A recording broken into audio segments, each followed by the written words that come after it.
Right now, court is underway in the trial of Ryan Ruth. He is hearing testimony continue for another day. This marks the 8th day of the trial. Nikita Ramos is live at the federal courthouse in Fort Pierce. Nikita.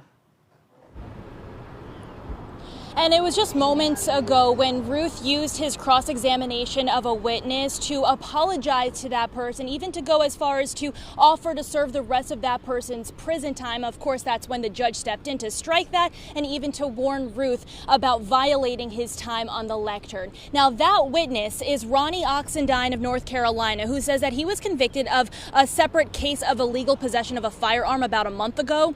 He took to the stand and detailed the sale of the rifle to Ryan Ruth last August. He said mutual friend Tina Cooper arranged the sale, in which Ruth claimed and reiterated during cross-examination that the gun was initially for his son to intimidate people who were intimidating him.